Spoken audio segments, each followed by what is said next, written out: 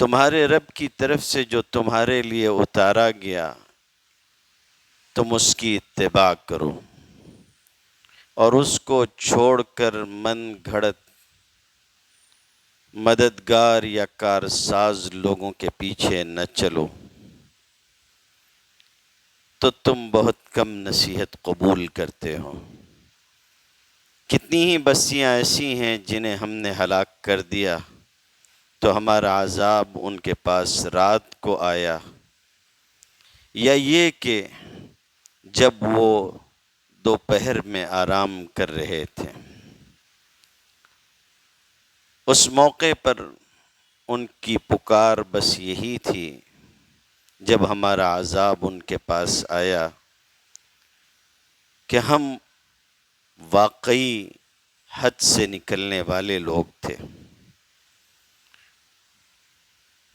تو ہم ضرور بضرور ان لوگوں سے بھی سوال کریں گے جن کی طرف رسولوں کو بھیجا گیا، اور خود رسولوں سے بھی سوال کریں گے، اور ہم سارے واقعات ان کے سامنے اپنے علم سے خود بیان کر دیں گے، اور ہم کوئی ان سے غائب تو تھے نہیں۔ اس دن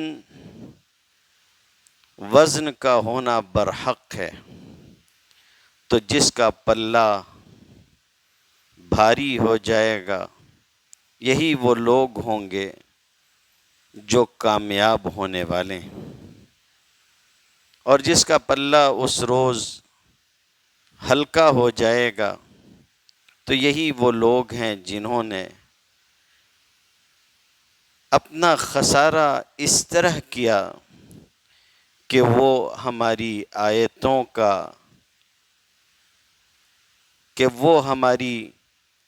آیتوں کے ساتھ ظلم کا برتاؤ کرتے تھے۔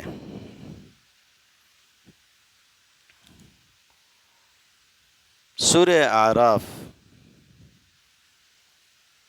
اس کا اتنا حصہ ایک مستقل مضمون تمہید یا سورت کا ابتدائیہ ہے۔ اس کے بعد پھر آگے دیگر مضامین شروع ہوتے ہیں۔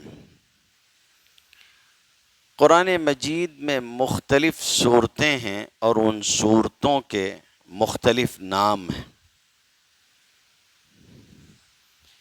امام بخاری رحمۃ اللہ علیہ نے فضائل القرآن اپنی کتاب میں ایک مختلف حصہ تفسیر سے ہٹ کے قائم کیا ہے، اور اس میں انہوں نے اس بات کو بھی بیان کیا کہ یہ جو ہم لوگ مختلف صورتوں کے مختلف نام لیتے ہیں تو ایسے نام لے سکتے ہیں یا نہیں، اور وہاں انہوں نے جو دلائل پیش کیے اس میں سورہ فرقان، سورہ بقرہ، یہ سب خود نبی کریم صلی اللہ علیہ وسلم سے ثابت ہیں۔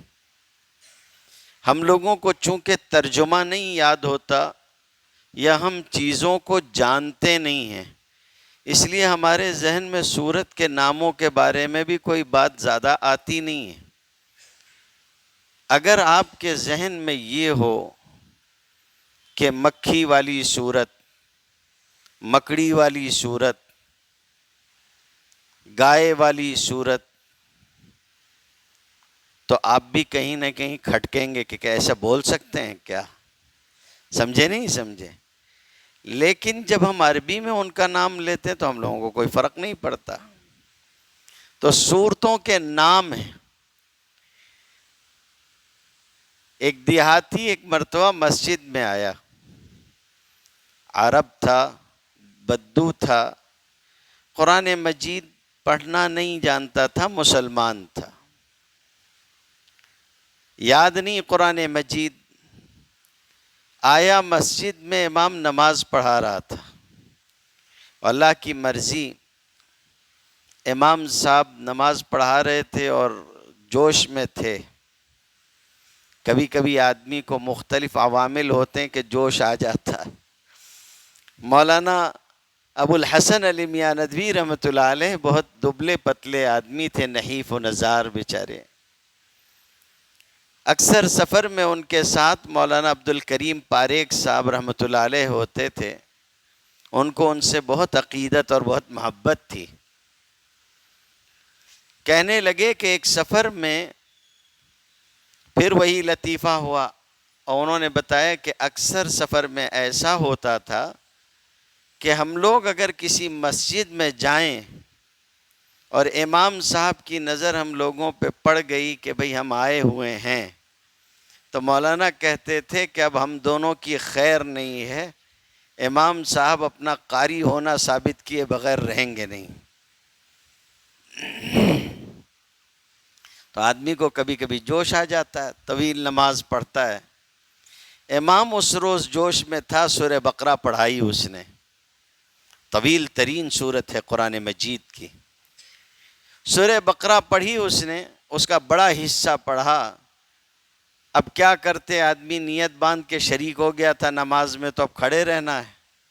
نماز ختم ہوئی تو دیہاتی نے احتیاطاً پوچھا کہ کون سی سورت پڑھ رہا تھا امام؟ تو اس نے کہا سورہ بقرہ تھی. بازو والے نے کہا کہ سورہ بقرہ تھی. کوئی بات نہیں، گائے والی سورت. اٹھ کے چلا گیا. پھر ایک مرتبہ اسی مسجد میں حاضر ہوا نماز پڑھنے، تو اب کی احتیاطاً ایک اور صاحب جو نماز میں شریک ہونے جا رہے تھے ان سے پوچھ لیا کہ امام کیا پڑھ رہا ہے؟ تو اس نے کہا کہ امام سورہ فیل پڑھ رہا ہے. وہ واپس نکلا، جوتے اٹھائے چلا گیا دوسری مسجد میں. کسی نے کہا مسجد میں آئے تھے، نماز پڑھنا تھا نا، کیوں چلے گئے تھے؟ بولے چند دنوں پہلے آیا تھا تو گائے والی سورت پڑھ رہا تھا، آج تو سورہ فیل پڑھ رہا تھا، ہاتھی والی سورت. تو جب گائے والی اتنی لمبی ہوگی تو ہاتھی والی کتنی لمبی ہوگی؟ حالانکہ سورہ فیل الم تر کیف فعل ربک باصحاب الفیل چھوٹی سورت ہے، چھوٹی مختصر سورت ہے. آپ اگر یوٹیوب پہ لکھو گے اقصر صلاۃ الفجر فی المسجد الحرام، مسجد حرام کی سب سے چھوٹی فجر کی نماز، تو آپ دیکھیں گے کہ سعود شریم نے پڑھائی ہے سب سے چھوٹی فجر کی نماز. نماز کے لیے تشریف لائے تھے، بارش ہونے لگی تو پہلی رکعت میں سورہ فیل پڑھی، الم تر کیف فعل ربک باصحاب الفیل، اور دوسری رکعت میں قل هو اللہ احد پڑھی فجر کی نماز میں مسجد حرام میں، کہ لوگ مشقت میں مبتلا نہ ہوں. خیر، سورت کا نام ہوتا ہے سورہ اعراف ہے. اعراف اس کے معنی تعارف سے بھی ہیں، عرف سے، جان پہچان سے بھی ہیں، اور اونچی جگہ سے بھی ہیں. در حقیقت اس سورت کی 2 آیتیں، آیت نمبر 46 اور 47 میں ایک جگہ کا نام آیا ہے. جتنی صورتیں ہیں عموماً اس میں ایسا ہوتا ہے کہ کسی کا تذکرہ آیا ہوگا، کسی جگہ کا کوئی بات بیان کیے ہوں گے، اس میں وہ لفظ آیا ہوگا، وہی لفظ سورت کا نام بن جاتا ہے. تو سورہ اعراف میں بھی ایسے ہی ہے. اعراف ایک مقام کو کہتے ہیں جو جنت اور جہنم کے بیچ میں ہوگا، اور اس پر وہ لوگ ہوں گے جن کے بارے میں ان کی نیکیاں اور گناہ برابر سرابر ہو جائیں گے، نہ جنتی نہ جہنمی، تو وہ بیچ میں ہوں گے. وہ اعراف کا مقام ہے. باقی تفصیل جب وہاں درس پہنچے گا تو آپ سن لیں گے. طویل ترین جو 7 صورتیں ہیں ان میں سے ایک یہ ہے، 206 آیتوں پر مشتمل ہے. ایک چیز ذہن میں رکھنا چاہیے، آپ سب قرآن مجید سنتے ہیں ماشاءاللہ، درس میں شریک رہتے ہیں. میرا ماننا یہ ہے کہ جو لوگ درس قرآن دیتے ہیں یا درس قرآن میں شریک ہوتے ہیں، ان کے علم میں اور ان لوگوں کے علم میں جو درس قرآن نہیں دیتے یا درس قرآن میں شریک نہیں ہوتے، زمین آسمان کا فرق ہوتا ہے. ایسا عالم بھی ممتاز ہوتا ہے اور ایسا سننے والا بھی ممتاز ہوتا ہے۔ آپ جتنا سنتے جاؤ گے اتنا اضافہ ہوتا جائے گا۔ ایک نکتے کی بات عرض کرتا ہوں، آپ کے ذہن میں ہمیشہ ہونا چاہیے، مکہ مکرمہ کا دور ابتدائی دور ہے۔ یہاں دین کی دعوت دی جا رہی ہے، لوگوں کو دین کی طرف راغب کیا جا رہا ہے، ان کے باطل عقیدوں کو توڑا جا رہا ہے۔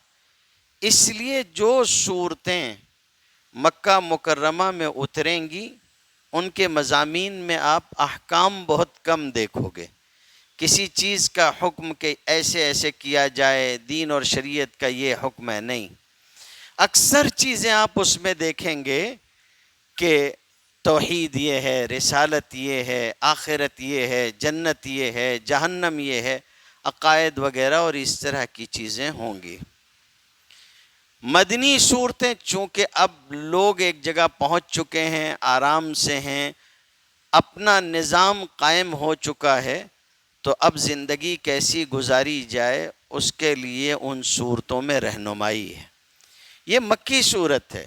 اگر کوئی آپ سے کہے کہ فلاں صورت مکی ہے تو آدھا مضمون آپ کے ذہن میں ویسے ہی آ جانا چاہیے کہ اس میں عموماً ممکن ہے کہ توحید ہوگی، رسالت ہوگی، جنت جہنم، معاد، آخرت میں اٹھائے جانے، یہ ساری چیزوں کا تذکرہ ہو سکتا ہے۔ یہ صورت بھی ایسی ہی صورت ہے جس میں یہ ساری چیزیں ہیں۔ البتہ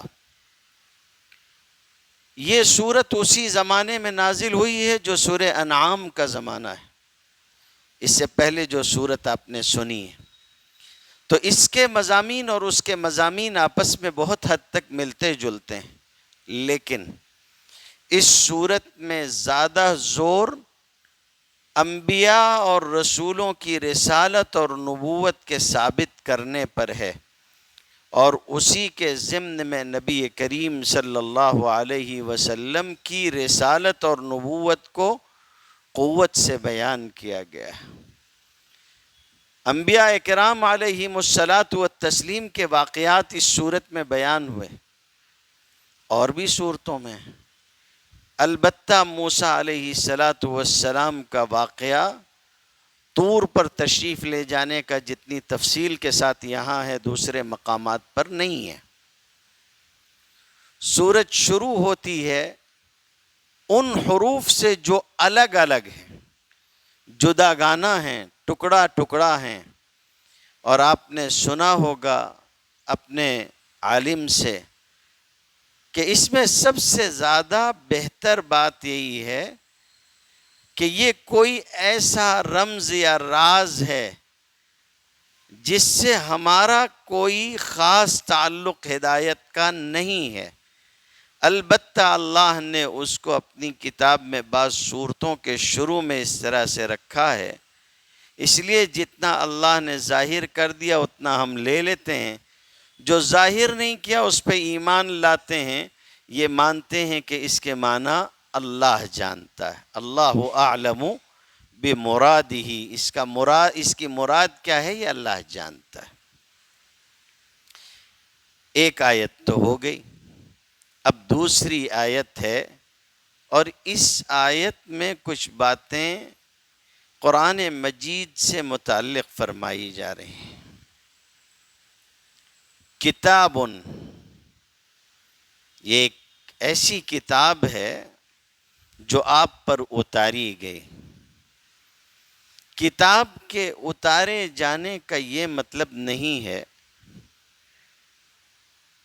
کہ آپ اس کتاب کو لے کر دوسروں کے پاس جائیں گے اور منوائیں گے۔ یہ نکتہ سمجھنے کی ضرورت ہے، اور جو لوگ دعوت و تبلیغ کا کام کرتے ہیں ان کو توجہ دینے کی ضرورت ہے۔ آپ جو کام لے کر چلتے ہو، علماء تو اس نکتے کو جانتے ہیں، ہمارے ساتھیوں کو، کام میں لگے ہوئے لوگوں کو اس کے طرف توجہ کرنا چاہیے۔ قرآن مجید کیا کہہ رہا ہے؟ تبلیغ تو کرنی ہے، تبلیغ کے بغیر چارہ کار نہیں ہے۔ تبلیغ کرنی ہے۔ خود نبی کریم صلی اللہ علیہ وسلم کو فرمایا گیا یا ایھا الرسول بلغ ما انزل الیک، جو آپ پر اتارا گیا ہے وہ لوگوں تک پہنچا دو۔ تبلیغ کے معنی ہوتے ہیں پہنچانے کے، بلاغ، ان علیک الا البلاغ وما علینا الا البلاغ المبین سنا ہوگا۔ کیا مطلب ہے؟ اصل بات یہ ہے میرے بھائی کہ ہدایت اپنے بس میں نہیں ہے۔ مسئلہ یہ ہے، ہدایت میرے اور آپ کے قبضے میں ہے۔ ہدایت انبیاء کے بس میں بھی نہیں ہوتی، رسولوں کے بس میں بھی نہیں ہوتی۔ نبی کریم صلی اللہ علیہ وسلم اپنے چچا کی وفات کے وقت حاضر ہیں ان کے پاس۔ ابو طالب دنیا سے رخصت ہو رہے ہیں، ایک طرف آپ ہیں، ایک طرف کچھ سرداران قریش بیٹھے ہوئے ہیں، اور آپ صلی اللہ علیہ وسلم اپنے چچا سے کہہ رہے ہیں، بخاری شریف میں آتا ہے کہ آپ کلمہ پڑھ لیجئے، میں اللہ کے یہاں اس کے ذریعے آپ کے بارے میں گفتگو کروں گا۔ دوسری طرف سے ان سرداروں نے دیکھا کہ یہ قریش کا ممتاز ترین سردار ہے، اگر اس نے مان لیا تو ہمارے ہاتھ سے سب جاتا رہے گا، ہم اپنے نوجوانوں کو قابو نہیں کر پائیں گے پھر۔ تو ان لوگوں نے غیرت اور حمیت دلانا شروع کر دی اور یہ کہا کہ اترغب عن ملت عبد المطلب، کیا آپ عبد المطلب کا دین چھوڑ دیں گے؟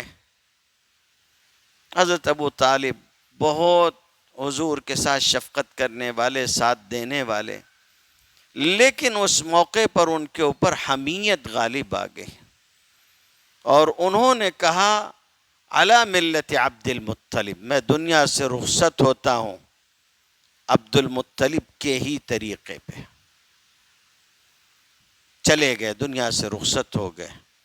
آپ صلی اللہ علیہ وسلم کو اس کا بڑا غم تھا، تو تسلی کے لیے ایک جملہ، ایک آیت آئی اور ارشاد فرمایا گیا کہ اِنَّكَ لَا تَهْدِي مَنْ أَحْبَبْتَ وَلَكِنَّ اللَّهَ يَهْدِي مَنْ يَشَاءُ، کہ آپ جس کو چاہیں اس کو ہدایت ہو جائے، ایسا نہیں، اللہ جس کو چاہے گا اس کو ہدایت ہوگی۔ تو ہدایت اپنے بس میں نہیں، انبیاء اور رسولوں کے قبضے میں نہیں، اللہ کے پاس ہے۔ اللہ جس کو چاہتا ہے اس کو ہدایت دیتا ہے۔ خطبوں میں سنتے ہوگے من یہد اللہ فلا مضل لہ ومن یضللہ فلا ہادی لہ، اللہ جس کو ہدایت دے دے اس کو کوئی گمراہ کرنے والا نہیں، اور جس کو گمراہ کر دے اس کو کوئی ہدایت دینے والا نہیں۔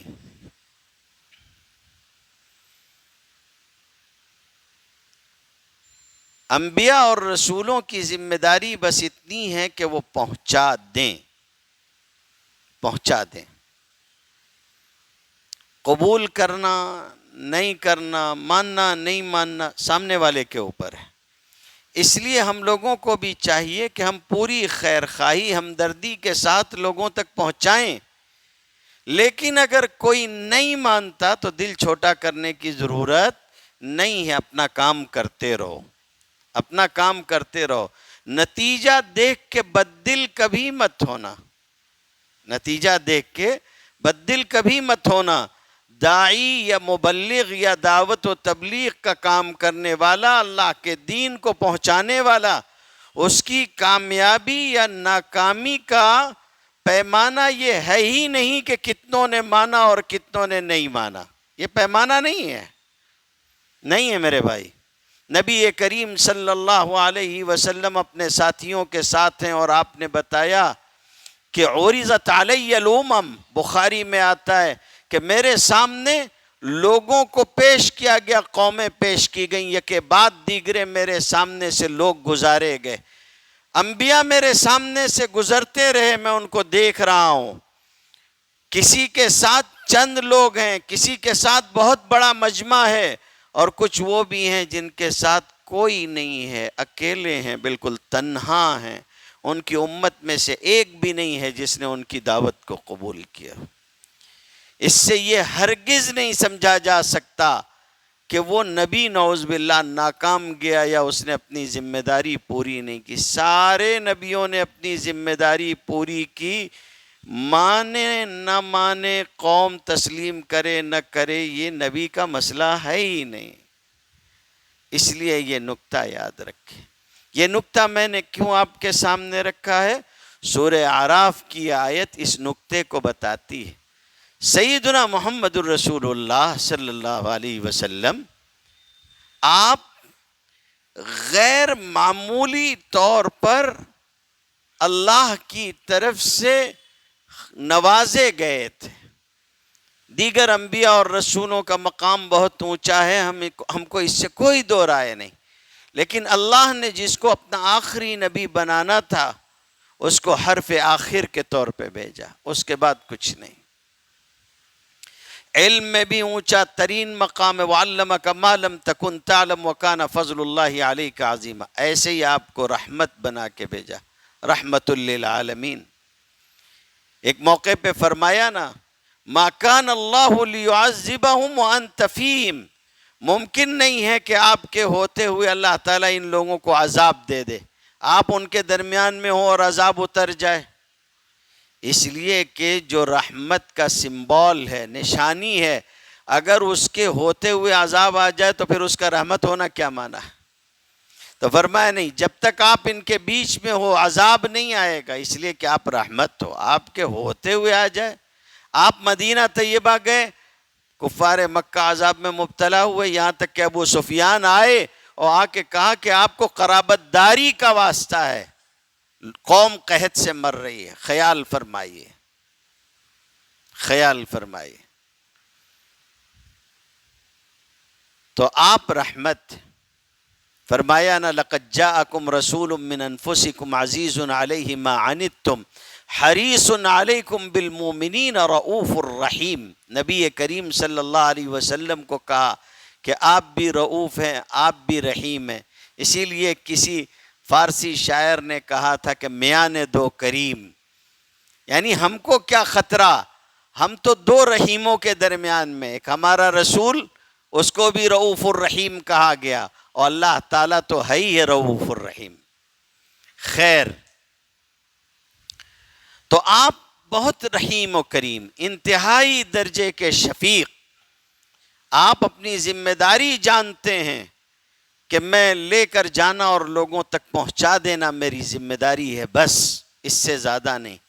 لیکن وہ جو شفقت اور رحمت آپ کے ہاں رکھی گئی تھی، اس کی وجہ سے اگر کوئی نہ مانتا تو آپ صلی اللہ علیہ وسلم اس پر بہت غمگین ہوتے تھے۔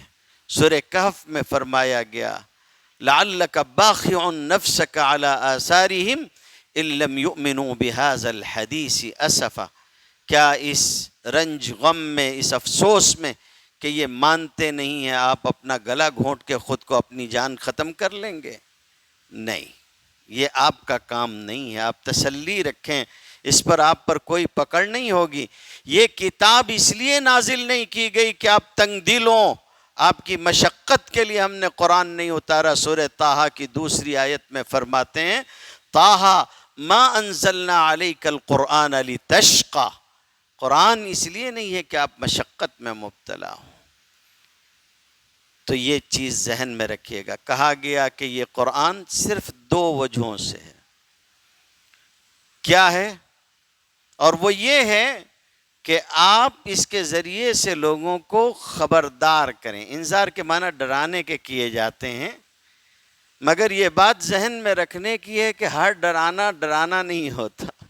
اردو بہت تنگ ہے، اردو بہت تنگ ہے عربی کے سامنے، بلکہ ہمارے حضرت تو فرمایا کرتے ہیں، مولانا خلیل الرحمن سجاد نعمانی صاحب، وہ فرمایا کرتے ہیں کہ عربی کے سامنے اردو ایسے ہی ہے جیسے مالدار کے سامنے فقیر ہوتا ہے۔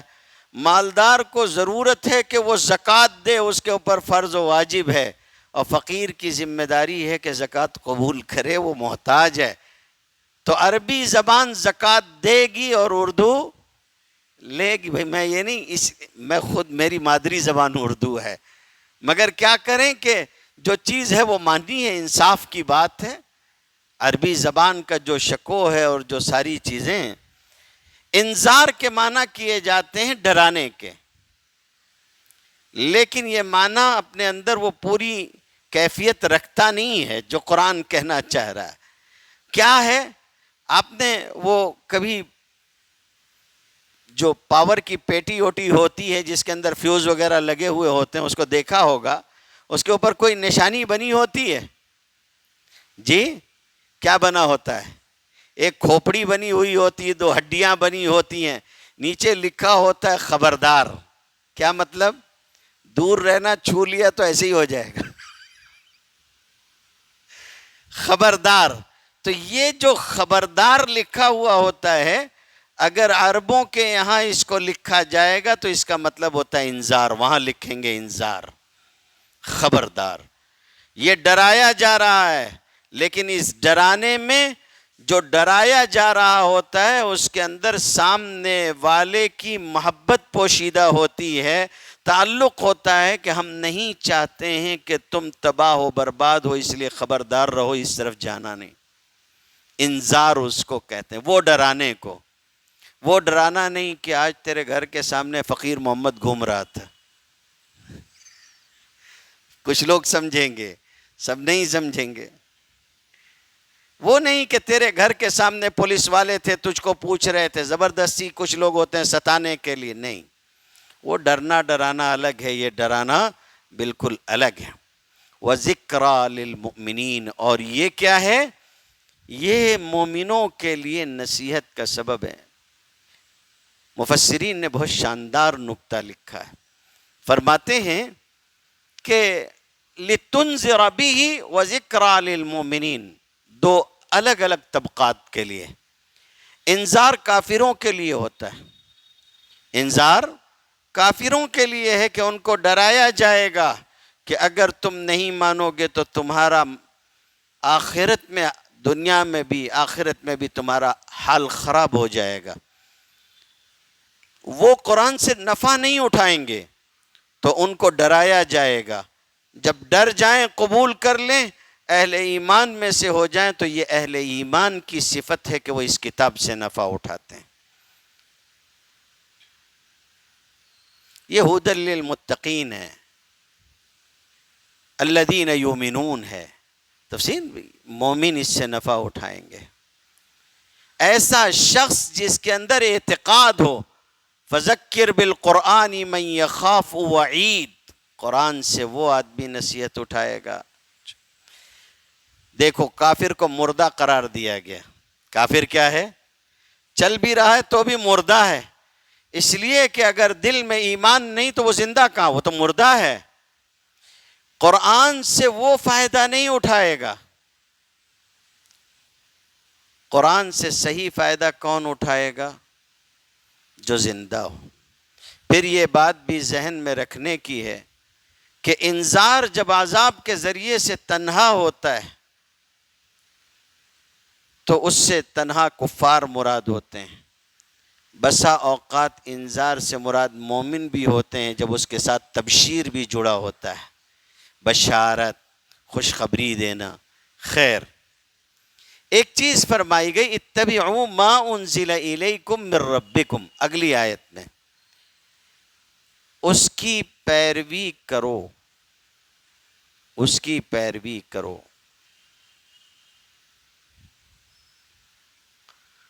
جو اللہ رب العزت نے، تمہارے رب نے تمہارے لیے اتارا ہے.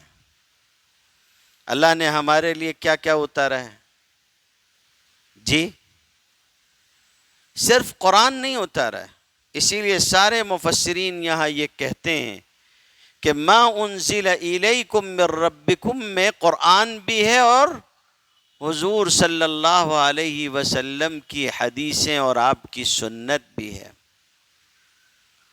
لکھا ہے، بلکہ قرطبی نے تو خصوصیت سے لکھا کہ الکتاب والسنہ، اس سے کتاب اور سنت مراد ہے.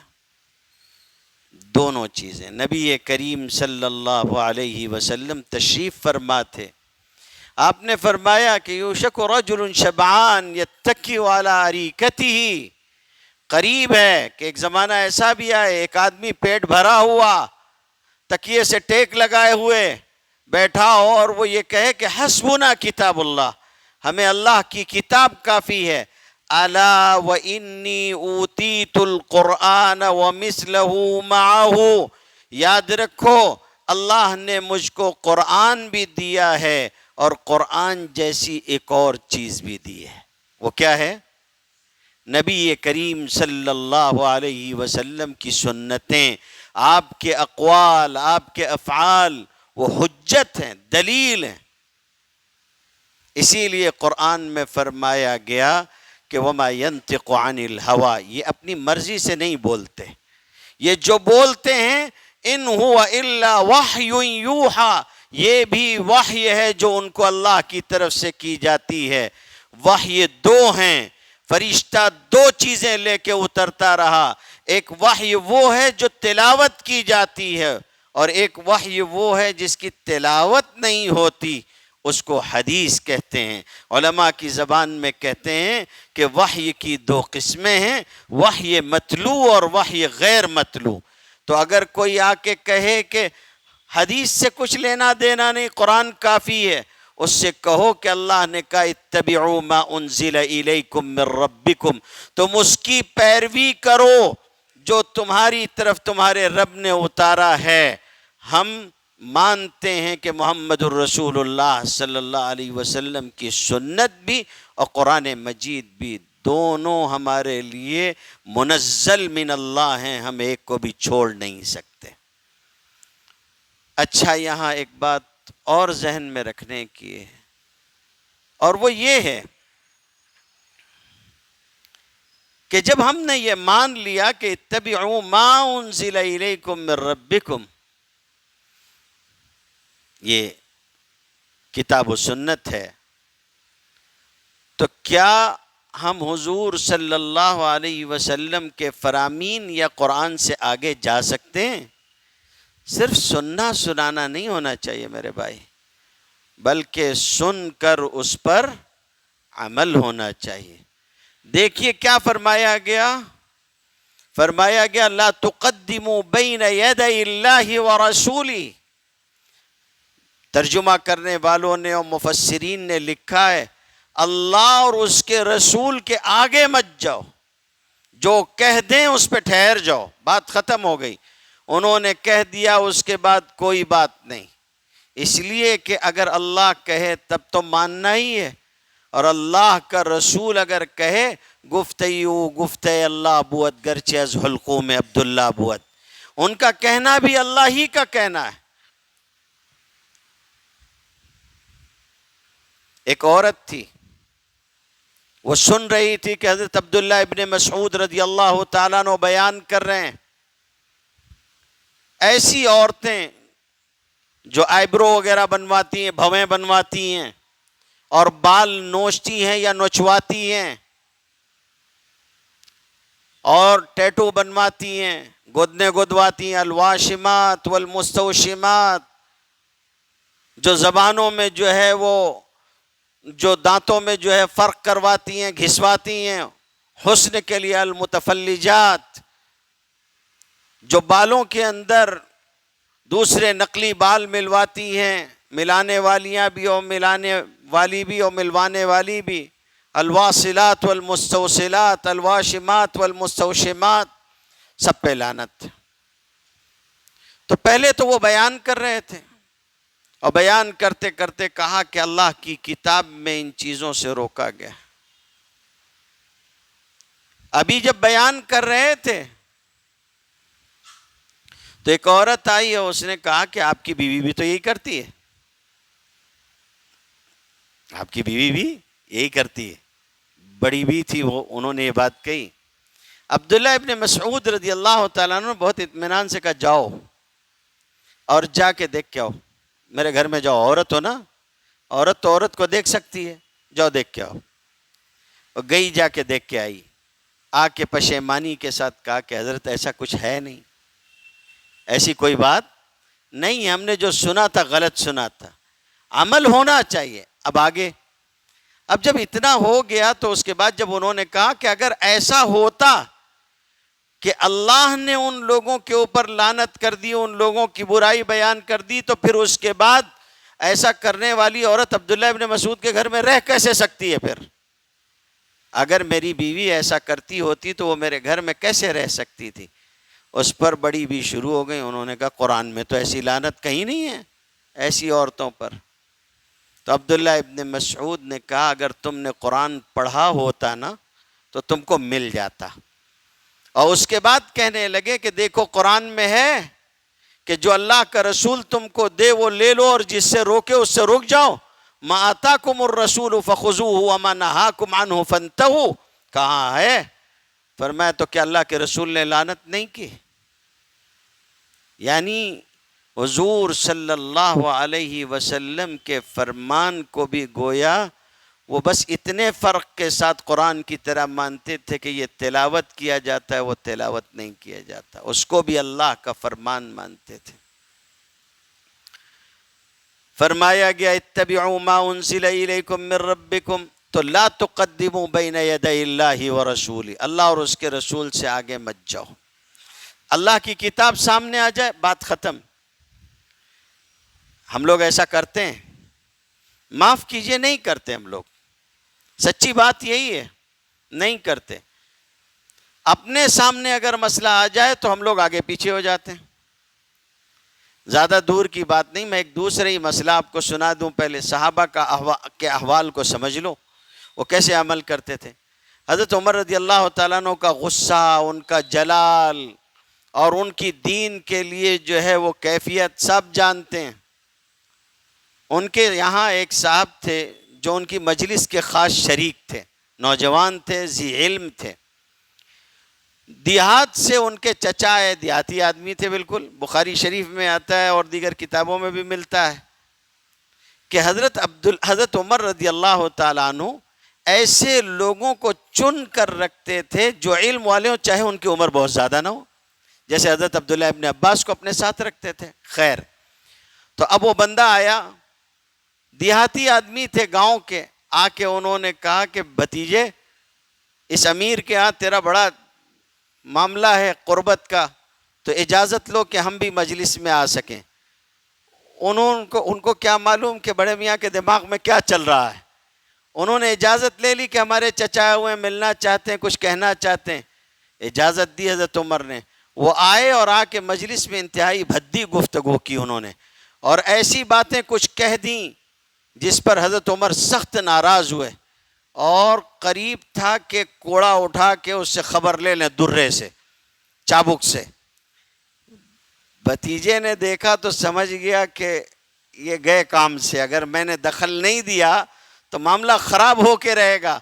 فوراً آگے آئے اور کہنے لگے کہ اللہ نے قرآن مجید میں فرمایا ہے خذ العفو وأمر بالعرف وأعرض عن الجاہلین، آدمی کو درگزر سے کام لینا چاہیے، بھلائیوں کا حکم دیتے رہنا چاہیے، اور جاہلوں سے آدمی کو اعراض کرنا چاہیے۔ جب یہ والی بات ہوئی تو اس کے بعد آیت پڑھنے کے بعد کہتے ہیں وَهَذَا أَيْضًا مِّنَ الْجَاهِلِينَ، ہمارے یہ چچا بھی جاہلوں میں سے ہیں، تو آپ کو درگزر سے کام لینا چاہیے۔ حضرت عمر جو غصے میں بالکل جو ہے بھڑک اٹھے تھے، اتنا سننے کے بعد بالکل سے ٹھہر گئے، اور ان کے بارے میں کتابوں میں آتا ہے وَكَانَ وَقَّافًا عِندَ كِتَابِ اللَّهِ، اللہ کی کتاب کے سامنے ٹھہر جانے والے تھے۔ خدا کا حکم آ گیا، بات ختم ہو گئی، اس سے آگے کچھ نہیں۔ ایسے ہی اللہ کا رسول جو کہہ دے بات ختم۔ وَمَا كَانَ لِمُؤْمِنٍ وَلَا مُؤْمِنَةٍ إِذَا قَضَى اللَّهُ وَرَسُولُهُ أَمْرًا أَن يَكُونَ لَهُمُ الْخِيَرَةُ مِنْ أَمْرِهِمْ، اللہ اور اس کا رسول کوئی حکم دے دے تو پھر اس کے بعد مسلمانوں کے پاس اپنا کوئی انتخاب باقی نہیں بچتا، جو کہہ دیا اس پہ چلنا ہے، بات ختم۔ فَلَا وَرَبِّكَ لَا يُؤْمِنُونَ حَتَّى يُحَكِّمُوكَ فِي مَا شَجَرَ بَيْنَهُمْ، تیرے رب کی قسم یہ لوگ اس وقت تک مومن نہیں ہو سکتے اگر ان میں کوئی جھگڑا ہو گیا ہو، جب تک کہ یہ اس میں تیرے فیصلے کو تسلیم نہ کر لیں کھلے دل سے، اس وقت تک مومن نہیں ہو سکتے۔ معقل ابن یسار ہیں، اپنے یہاں میاں بیوی میں اگر کچھ انبن ہو جائے تو کیا ہوتا ہے؟ سب سے پہلا کام جو ہوتا ہے وہ یہ ہوتا ہے کہ بیٹی آ کے باپ کے گھر بیٹھ جائے گی اور باپ بھی بول دیتا ہے اب اس سے بات مت کرنا، اور اگر تو گئی تو میری پیتری مت چڑھنا، اور میرے جنازے میں مت شریک ہونا، اور فلاں اور فلاں. اس کے نکاح میں وہ اس کی بیوی ہے.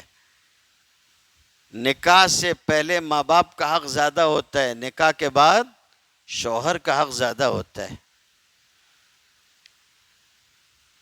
یہی کرتے ہم لوگ. بات چیت بند کر، ارے تم کو جو کرنا ہے وہ کرو. وہ دونوں میاں بیوی ان کو بات کرنے دو، ان کو بات کرنے دو. نہیں وہ بہکا دے گا، پھر چلی جائے گی، چلی جائے گی، چلی جائے گی. آپ کون ہو روکنے والے؟ آپ کا کام تھا نکاح کرنے تک، نکاح ہو گیا، بات ختم ہو گئی. خیر تو معقل ابن یسار کی بہن کا نکاح ہوا. کچھ دنوں کے بعد جو شوہر تھا، پتہ نہیں اس کے دماغ میں کیا ہے، اس نے طلاق دے دی. طلاق رجعی تھی. معقل ابن یسار انتظار کرتے رہے، آج رجوع کرتا، کل رجوع کرتا. رجوع نہیں کیا انہوں نے. خیر بہن بھائی کے آ گئی، رکی رہی، نکاح ختم ہو گیا ہے. کچھ دنوں کے بعد آیا، بولنے لگا میں پھر سے اس کو رکھنا چاہتا ہوں. اب آپ سوچئے کیا گزرے گی آدمی پہ. وہ آدمی جو عدت کے آخری دن تک انتظار کرتا رہا کہ شاید آ جائے گا، میں بھیج دوں گا، کوئی بات نہیں. نہیں آیا ہو، پھر آ کے بول رہا ہوں میں لے جاؤں گا. تو معقل ابن یسار نے کہا، بخاری شریف میں آتا ہے کہ اکرمتک و افرشتک، ہم نے تمہارے ساتھ میں اکرام کا معاملہ کیا تھا، اس کو تمہارا فراش بنایا تھا، تمہاری بیوی بنایا تھا، اس کے باوجود تم نے ایسا ایسا کیا، طلاق دیا. اچھا چلو دے دیا، پھر رجوع بھی نہیں کیا تم نے، اور آج آ کے بولتے ہو کہ شادی کروں گا. ہرگز شادی نہیں کرنے دیں گے. جبکہ وہ جو اس کی بیوی تھی، ان کی بہن، وہ بھی چاہتی تھی کہ میں واپس چلے جاؤں اپنے شوہر کے ساتھ. ایسی بات ہوئی، وہ صاحب جا کے انہوں نے حضور سے بتا دیا کہ اللہ کے رسول ایسا ایسا معاملہ ہے، میں بیوی کو لانا چاہتا ہوں، آنے نہیں دیتے. اچھی بات. پھر آپ پہ قرآن نازل ہوا، آپ نے بلوایا معقل ابن یسار کو اور کہا کہ دیکھو معقل، تمہارے بہن کے بارے میں اللہ تعالیٰ نے آیت اتاری، وَبُعُولَتُهُنَّ أَحَقُّ بِرَدِّهِنَّ فِي ذَلِكَ إِنْ أَرَادُوا إِصْلَاحًا. ان کے شوہر زیادہ اس کے حقدار ہیں، اگر وہ لے جا کے بہتر طور پہ رکھنا چاہتے ہیں تو لے جا سکتے ہیں. معقل ابن یسار نے اپنی انا کنارے رکھ دی، سب چھوڑ دیا. قرآن کہتا ہے بات ختم ہو گئی. شادی کر دی اپنی بہن کے، لے جاؤ بھائی، قرآن نے کہا، اللہ نے کہا، لے جاؤ تم. تو اتباع ہونا چاہیے. اتبعوا ما انزل الیکم من ربکم، اس کے علاوہ کا اتباع نہ ہو. دیکھو اگر علاوہ کا اتباع کرو گے نا تو دو چیزیں ہوں گی. آخرت میں جو ہونا ہے سو ہونا ہے. اگر دنیا میں ہم اس کو چھوڑ کر دوسری طرف جائیں گے، سوائے تنگی کے، حرج کے، تکلیف اور مشقت کے اور کچھ نہیں ملے گا. سمجھ میں آ رہی بات؟ معاملہ خراب ہونے کے اور کچھ نہیں ہوگا. قرآن میں کہا گیا نا، وَاعْلَمُوا أَنَّ فِيكُمْ رَسُولَ اللَّهِ لَوْ يُطِيعُكُمْ فِي كَثِيرٍ مِّنَ الْأَمْرِ لَعَنِتُّمْ. رسول اگر اپنے اوپر اتری ہوئی چیزیں چھوڑ کے تمہاری سننے لگے تو تم خود تکلیف میں آ جاؤ گے، حرج میں آ جاؤ گے. وَلَوِ اتَّبَعَ الْحَقُّ أَهْوَاءَهُمْ لَفَسَدَتِ السَّمَاوَاتُ وَالْأَرْضُ. اگر حق ہی جو ہے وہ لوگوں کی مرضیات کے موافق کر دیا جائے اور وہ ان کے پیچھے چلنے لگے، آسمان و زمین میں فساد پھیل جائے گا. اس لیے یہ نہیں ہونا چاہیے. اللہ کو مانیں، تسلیم کریں، اللہ نے جو اتارا ہے اس کو تسلیم کریں، اور صرف اسی کی پیروی کریں، اس کے علاوہ کسی کی پیروی نہ کریں.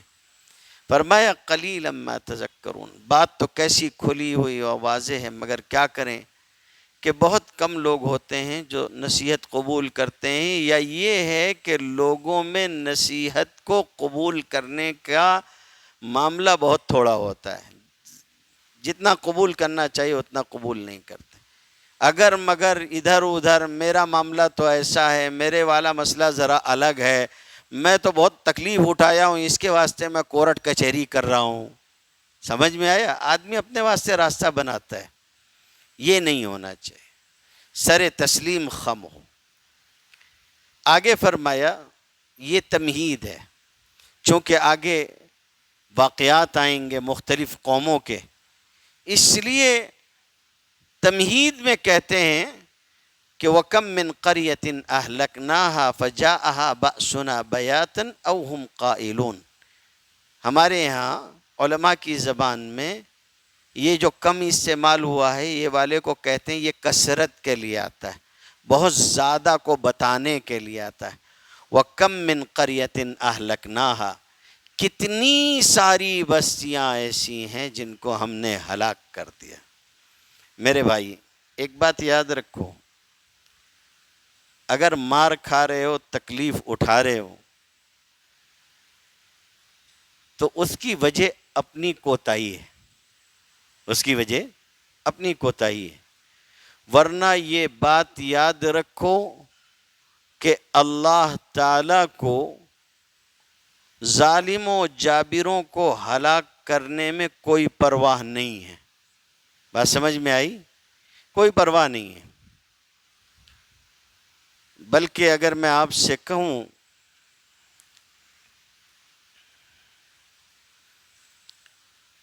کہ اگر آپ دیکھیں گے اس دنیا میں سب سے زیادہ پھیلا ہوا عذاب، عمومی عذاب، نوح علیہ السلام کے زمانے میں ہوا۔ جتنے کشتی میں تھے صرف اتنے ہی بچے، باقی سب ختم۔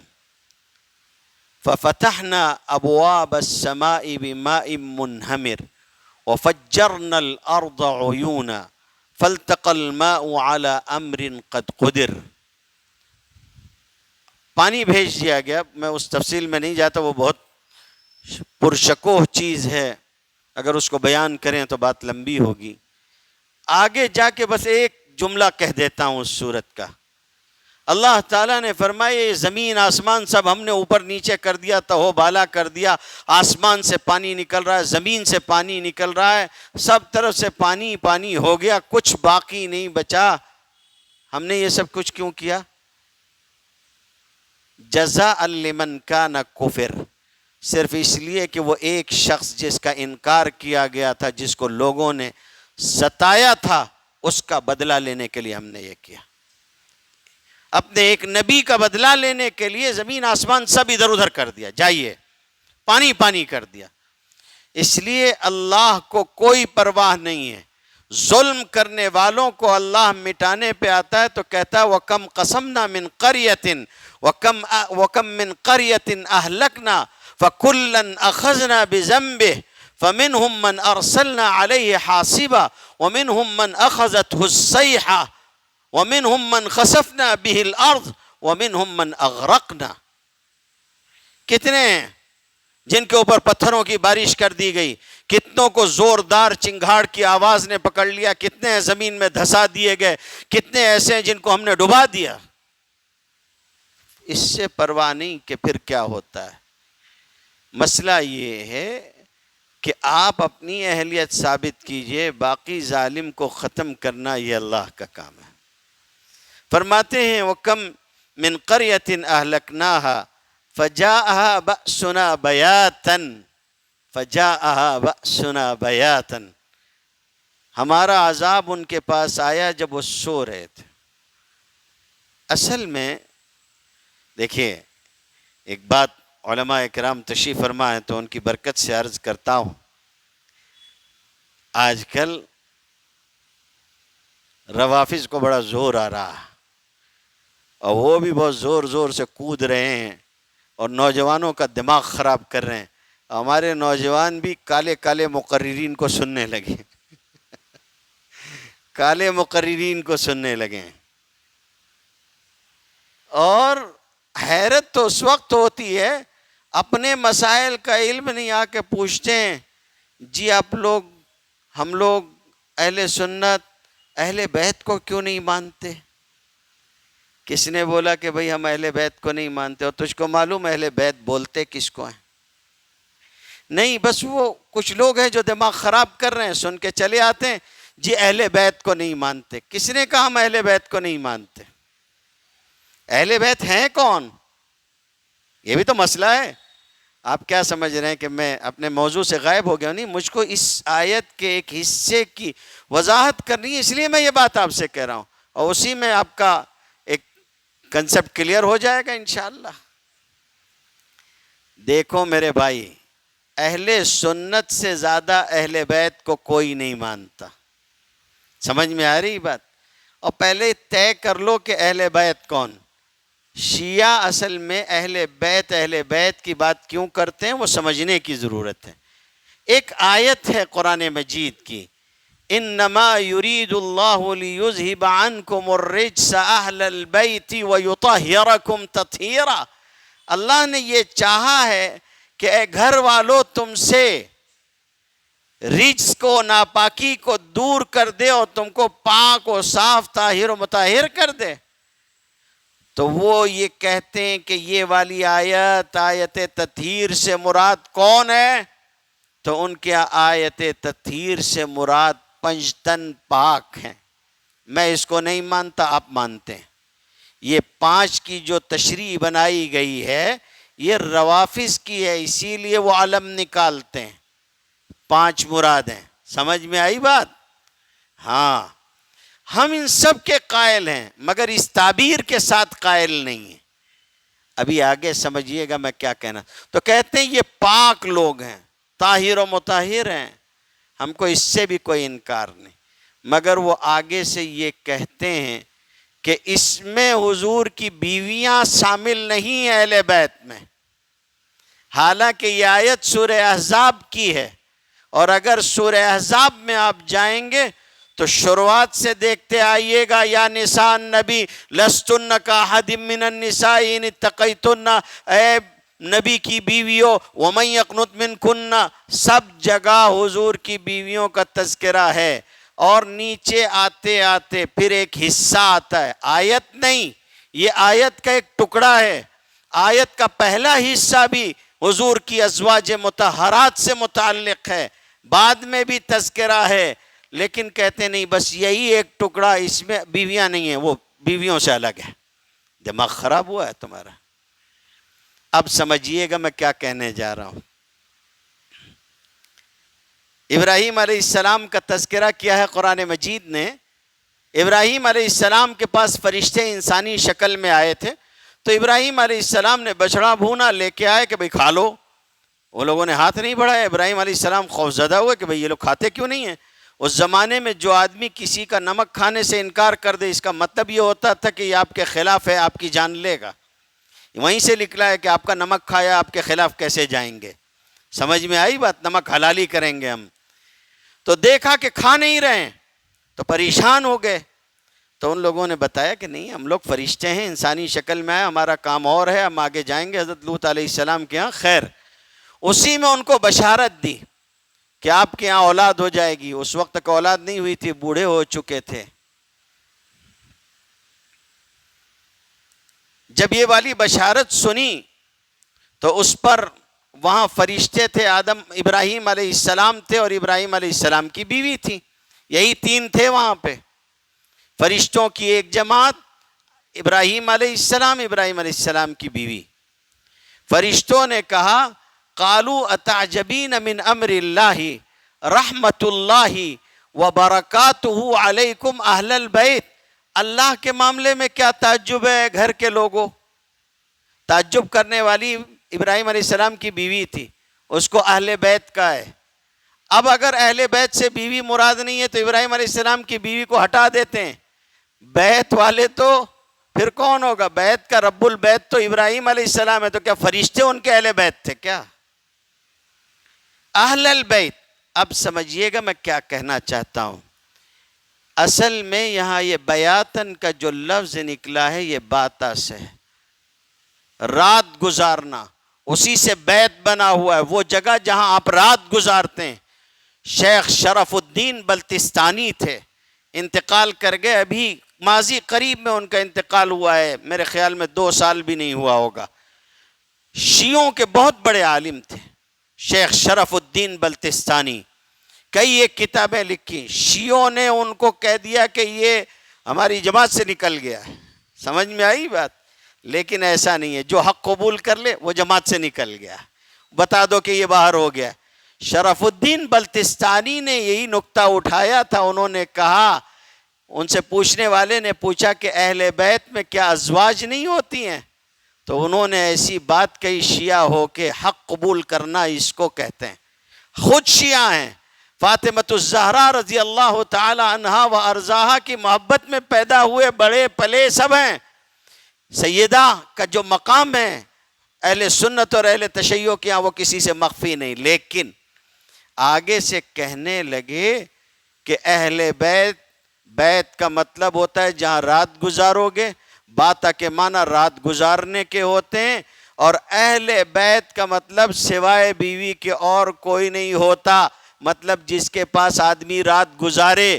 اس کے بعد کہنے لگے، ان کی چونکہ بلتستان کے تھے تو اردو بھی ٹھیک نہیں بول پاتے تھے، ذرا تلفظ کا خلل رہتا تھا، تو کہنے لگے کہ زہرا بھی حضور کا اہل بیت نہیں ہے، زہرا علی کا اہل بیت ہے۔ آدمی جس کے پاس رات گزارے، آدمی اپنی بیوی کے پاس رات گزارتا ہے۔ سمجھ میں آیا؟ بیاتن، بات کے معنی رات گزارنا، اور بیاتن رات کو سونا۔ اللہ فرما رہے ہیں کہ ایک عجیب سی غنودگی کی کیفیت میں آدمی ہے، سو رہا ہے، اپنا کوئی بچاؤ کرنے کی بھی اس کی کیفیت نہیں ہے، بے خبری میں ہمارا عذاب ان پر آیا اور اپنی لپیٹ میں لے لیا۔ فجاء بأسنا بیاتن، یا یہ بے خبری رات کی نیند کی ہے، یا یہ بے خبری دن کی نیند کی ہے۔ وہ دن میں جو ہے قیلولہ جو کرتے ہیں اس کو کہتے ہیں کہ نوم نصف النہار، قیلولہ دن کے آدھا دن ہو جاتا ہے تو جو وہ ہوتا ہے جو سویا جاتا ہے اس کو قیلولہ کہتے ہیں۔ تو یا تو بیاتن او ہم قائلون، عذاب آیا جب رات کو سو رہے تھے، یا یہ کہ دن کو قیلولہ کر رہے تھے، پھنس گئے۔ دیکھو پھنس جانے کے بعد پھر آدمی بولے کہ میں مانتا اس سے کوئی فائدہ نہیں ہوتا۔ 29ویں پارے میں اللہ رب العزت نے ارشاد فرمایا ہے، وہ باغ والوں کا قصہ، کسی غریب فقیر کو دیں گے نہیں، چپکے سے جائیں گے، وغدوا علی حرد قادرین، جائیں گے اور چپکے سے جا کے صبح صبح جا کے فصل کاٹ لیں گے، جب کوئی فقیر اٹھا بھی نہیں ہوگا، آ بھی نہیں پائے گا۔ ادھر یہ سب ترکیبیں بنا رہے تھے، ادھر اللہ تعالیٰ نے پورا باغ جلا کے ختم کر دیا۔ اب جب وہاں پہنچے تو آ کے دیکھ رہے ہیں، شاید غلط پتے پہ آ گئے ہیں، اپنے دائیں بائیں دیکھ رہے ہیں، نہیں بازو والوں کا باغ سلامت ہے، ان کا بھی ہے، یہ سب لوگوں کا ہے، ہمارا والا ہی جلا ہے۔ پھر کہہ رہے ہیں کہ انا کننا ظالمین، ہم لوگ تو ظلم کرنے والے تھے، ہم سے غلطی ہوئی، ہم نے جو پلاننگ کی تھی وہ غلط ہوا۔ بلکہ ظالموں کا سردار، ان کا مقتدی آخر وقت میں کہہ رہا ہے کہ آمنت برب موسیٰ و ہارون، ایمان لایا میں موسیٰ اور ہارون کے رب پہ۔ ڈوبنے لگا فرعون، تو کہا آلآن وقد عصیت قبل وکنت من المفسدین، اب کوئی فائدہ نہیں۔ تو آدمی اپنا وقت آنے سے پہلے سدھر جائے یہ ٹھیک ہے، ساری چیزیں ظاہر ہو جائیں اس کے بعد مانے اس سے کوئی فائدہ نہیں۔ تو فرمایا کہ وہ کہنے لگے کہ ہاں ہم ہی ظالم تھے، جب ہمارا عذاب ان پر آیا تو بول اٹھے۔ فما كان دعواهم إذ جاءهم بأسنا إلا أن قالوا إنا كنا ظالمين فلنسألن الذين أرسل إليهم ولنسألن المرسلين۔ اللہ تعالیٰ فرماتے ہیں کہ سوال کیا جائے گا۔ دیکھو قرآن مجید میں بعض جگہوں پر ہے کہ ان سے کچھ پوچھا بھی نہیں جائے گا، پھر کہیں ہے کہ ان سے پوچھا بھی جائے گا۔ لِيَسْأَلَ الصَّادِقِينَ عَنْ صِدْقِهِمْ، سچوں سے ان کی سچائی کا سوال ہوگا، رسولوں سے سوال ہوگا۔ جہاں یہ کہا ہے نہیں پوچھا جائے گا، جہاں یہ کہا ہے کہ پوچھا جائے گا، یہ ذہن میں رکھنے کی چیز ہے کہ آخرت میں مختلف مراحل میں سب معاملات ہوں گے، کسی مرحلے میں نہیں پوچھا جائے گا اور کسی مرحلے میں تو سوال ہوگا، معلوم کیا جائے گا۔ اس لیے ان دونوں چیزوں میں باہم کوئی تعارض نہیں ہے، دونوں چیزیں اپنی اپنی جگہ اپنے اپنے موقع کے اعتبار سے بالکل ٹھیک ہیں۔ تو فرمایا کہ جن کی طرف ہم نے رسولوں کو بھیجا تھا ان سے بھی پوچھیں گے۔ اللہ کا یہ معاملہ ہے کہ لوگوں پہ ہدایت واضح کرنے سے پہلے عذاب نہیں دیتا۔ وَمَا كُنَّا مُعَذِّبِينَ حَتَّى نَبْعَثَ رَسُولًا، جب تک رسول نہ بھیج دیں۔ تو سب کے پاس رسول آ گئے، رسولوں سے پوچھا جائے گا۔ خود رسولوں سے یہ پوچھیں گے کہ بھئی تم نے اپنا کام پورا کیا تھا، وہ کہیں گے ہم نے کیا تھا۔ ان سے پوچھا جائے گا تمہارے پاس رسول آئے تھے، وہ انکار کر جائیں گے کہ نہیں آئے تھے۔ یہ قصہ ہوگا، سوال تو ہوگا۔ باقی رہی بات کہ پھر رسولوں کی سچائی کیسے ثابت ہوگی، تو پھر وہ وہی بات ہے کہ نبی کریم صلی اللہ علیہ وسلم پر نازل قرآن میں کہا گیا فَكَيْفَ إِذَا جِئْنَا مِن كُلِّ أُمَّةٍ بِشَهِيدٍ وَجِئْنَا بِكَ عَلَى هَؤُلَاءِ شَهِيدًا، حضور خود گواہی دیں گے، یہ امت گواہ ہوگی، انبیاء اور رسولوں کی طرف سے کہے گی کہ ہم کو اللہ کی کتاب میں ہمارے رسول نے ہم کو بتا دیا کہ سارے رسولوں نے پہنچا دیا تھا، ہم رسولوں کی طرف سے اس کے گواہ ہیں۔ فَلَنَقُصَّنَّ عَلَيْهِمْ بِعِلْمٍ وَمَا كُنَّا غَائِبِينَ، اور پھر یہ فرمایا کہ ہم ان کو جو ہے ان کے سارے واقعات جو پیش آئے تھے سب اپنے علم سے بتا دیں گے۔ وَأَنَّ اللَّهَ قَدْ أَحَاطَ بِكُلِّ شَيْءٍ عِلْمًا، سورہ طلاق کے اخیر میں فرمایا اللہ تعالیٰ نے ساری چیزوں کو اپنے احاطے علم میں لے کے رکھا ہے۔ آپ آیت الکرسی پڑھتے ہیں تو اس میں اس چیز کو دیکھتے ہیں۔ تو اللہ تعالیٰ نے یہ فرمایا کہ جب وہ ہمارے پاس آئیں گے تو ہم ان کے سامنے ساری چیزیں بلا کم و کاست بیان کر دیں گے، اور ہم کوئی ان سے غائب تھوڑی نہ تھے۔ والوزن یومئذ الحق، فرمایا قیامت کے دن وزن کہہ کے میزان مراد لیا، اور وزن و میزان جہاں کہا جاتا ہے وہاں اس سے مراد عدل اور انصاف ہوتا ہے، اس لیے کہ ترازو قائم ہی کی جائے گی انصاف کے لیے۔ تو انصاف کیا جائے گا قیامت کے دن، اور لوگوں کے اعمال وزن کیے جائیں گے۔ امت میں بہت سارے لوگ ہوتے ہیں، کچھ لوگ ایسے بھی ہوئے جن کے دماغ میں یہ خلل رہا کہ کیسے وزن کیا جائے گا، انہوں نے اس کا انکاری کر دیا کہ جی وزن نہیں ہوگا۔ لیکن اہل سنت والجماعت یہ مانتے ہیں، قرآن مجید کی 20 آیتیں ہیں، اگلی دونوں آیتیں بھی اسی عنوان کی ہیں جو یہ بتاتی ہیں کہ باقاعدہ وزن ہوگا۔ اب وزن کن چیزوں کا ہوگا وہ ایک الگ بات ہے، آپ کے نام اعمال کا وزن ہو جائے گا، خود آپ کا وزن ہو جائے گا، یا آپ کے اعمال کو شکل دے دیں گے اللہ تعالیٰ، اس کو تول دیں گے، جو ہو جائے ہو جائے۔ لیکن یہ ضرور ہوگا کہ ترازو ہوگی اور اس میں اللہ تعالیٰ تولیں گے۔ کس لیے تولیں گے؟ کس لیے تولیں گے؟ اس لیے نہیں تولیں گے تاکہ اللہ جان لے، اللہ کو معلوم ہے، اس لیے تولیں گے تاکہ سب کے سامنے جب تلیں گے عمل سب کے میزان پر تب کھلے گا کہ کھوٹا کھرا کون ہے۔ سمجھ میں آئی بات؟ آدمی کے سامنے ہو جائے، یہ نہ کہے کہ بھئی میں تو قصوروار تھا نہیں۔ حدیث شریف میں آتا ہے نبی کریم صلی اللہ علیہ وسلم نے ارشاد فرمایا قیامت کے دن اللہ تعالیٰ ایک بندے کو بلائیں گے، اور بلا کے پہلے سے پورا سیٹ اپ تیار ہوگا، پورا سیٹ اپ تیار ہوگا، اس کو بلایا جائے گا، وہ آئے گا، اور اس کے بعد کہا جائے گا کہ بھئی اس کے گناہ نکالو۔ فرشتے پہلے سے تیار کیے جا چکے ہوں گے، چنانچہ وہ اس کی چھوٹی چھوٹی غلطیاں نکالیں گے، بتائیں گے، یہ دیکھے گا، اس سے پوچھیں گے یہ کیا تھا، چھوٹے چھوٹے گناہ دکھائے جا رہے ہوں گے، اس کو معلوم ہوگا کہ میں اس سے بہت بڑا بڑا کر کے آیا ہوں۔ تو جب چھوٹا چھوٹا دکھایا جا رہا ہوگا تو وہ مانے گا ہاں میں نے کیا ہے۔